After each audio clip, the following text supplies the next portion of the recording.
Hello friends, I am Syed Hussain. आज का हमारा टॉपिक है बैलेंस शीट।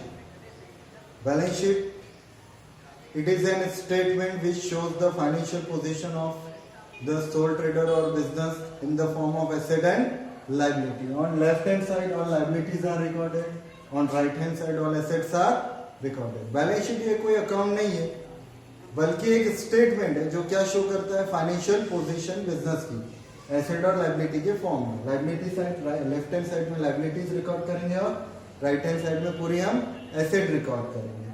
तो ये प्रॉब्लम दिया गया है जिसमें लायबिलिटी और एसेट दिए हैं, हमें टिक करना है कौन से आइटम एसेट में जाएंगे और कौन से लायबिलिटी में जाएंगे। चलिए पहले टिक कर लेते हैं। कैपिटल ये लायबिलिटी है अपनी एल।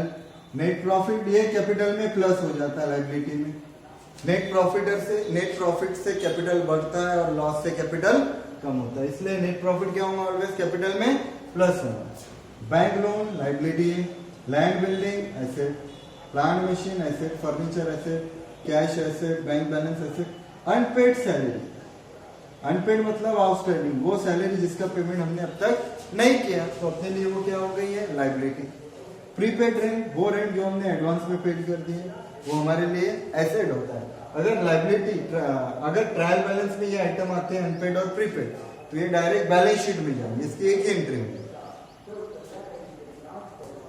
बिल्स पेबल, जिस बिल का पेमेंट हमें करना होता है उसे बोला जाता है बिल्स पेबल, वो हमारी लायबिलिटी होती है।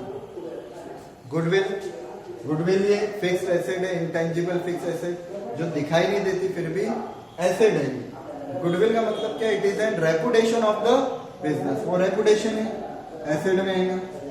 Bank overdraft, current account holder को ये फैसिलिटी दी जाती है, he can withdrawal more than the amount of his on his account, जितना पैसा उसके अकाउंट में है उससे ज्यादा के लिए वो पैसा विथड्रॉल कर सकता है अपने अकाउंट से, उसे बोला जाता है बैंक ओवरड्राफ्ट। जितना ज्यादा पैसा वो निकाल रहा है, ये एक तरह से बैंक के द्वारा दिया गया लोन है, तो ये लोन लायबिलिटी होती है।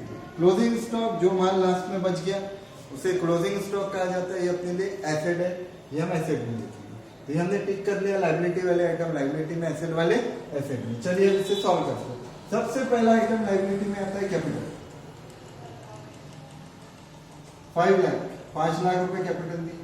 इसमें कुछ आइटम ऐड लेस होते हैं, इसमें सबसे पहले ऐड हो जाएगा नेट प्रॉफिट। नेट प्रॉफिट है 2,30,000। और क्या लेस होता है इसमें से लेस होता है नेट लॉस और ड्राइंग, जो है नहीं, आउटर देगा 7,30,000। इसके बाद क्या दिया, bank loan, bank loan liability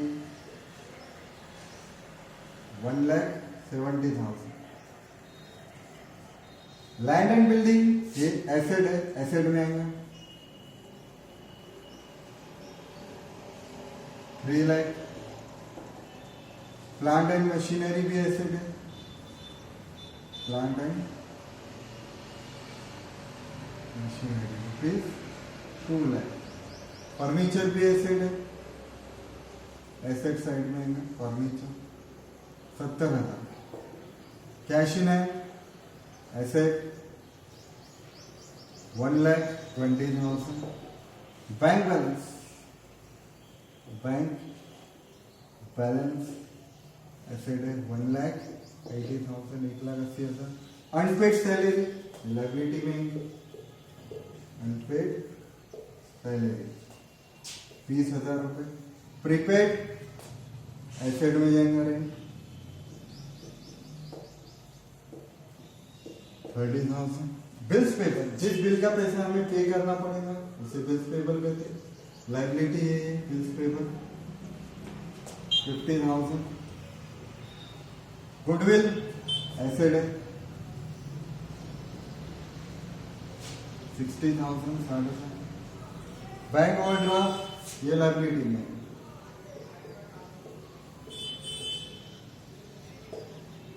30,000। Closing stock ये एसेट है, एसेट साइड में सबसे लास्ट आइटम एसेट साइड में आता है क्लोजिंग स्टॉक। तो पूरे आइटम लेने के बाद लास्ट में हम टोटल करेंगे दोनों साइड की, और दोनों साइड की टोटल टैली होनी चाहिए, मैच होनी चाहिए, तभी हमारा प्रॉब्लम करेक्ट है।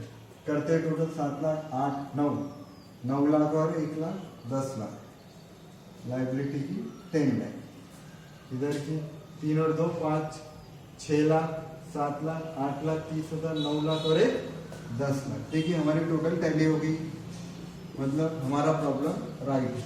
लाइबिलिटी लाइबिलिटी में लेना है और एसेट एसेट में लेना है। हमें पहचान भी आना चाहिए कौन सी लाइबिलिटी और कौन सी एसेट है। ठीक है, इस तरह बैलेंस शीट हम पढ़ेंगे। Thank you.